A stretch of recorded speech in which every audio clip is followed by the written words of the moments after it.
নমস্কার বন্ধুরা, আমার ছোট্ট ইউটিউব চ্যানেলে আপনাদের সবাইকে স্বাগত।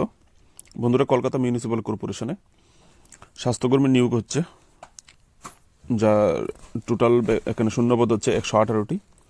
আর আপনাদেরকে মাসিক বেতন দেওয়া হবে 4,500 টাকা, ডেলি 150 টাকা করে পাবেন। আর আপনাদের যোগ্যতা প্রয়োজন এখানে মাধ্যমিক পাস হলেই আপনারা আবেদন করতে পারবেন, এবং বা মাধ্যমিকের সমমানের কোনো সার্টিফিকেট হলেও হবে। আর বয়স জেনারেলি ইউআর ক্যান্ডিডেটদের জন্য 30 থেকে 40, আর SC ST OBC ক্যান্ডিডেটদের জন্য 22 থেকে 40। আর আপনাদের আবেদনের শেষ দিন 29 ফেব্রুয়ারি 2024।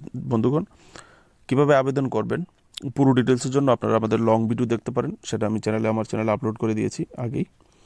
যদি ভালো লাগে থাকে ডেইলি জব নোটিফিকেশন এভাবে পেতে চান, তাহলে চ্যানেলটিকে সাবস্ক্রাইব করে সাপোর্ট করবেন। সাধারণত আমি হিন্দিতেই কন্টেন্ট বানিয়ে থাকি, স্টেট সেন্ট্রাল সবই চাকরির বিজ্ঞপ্তি আমার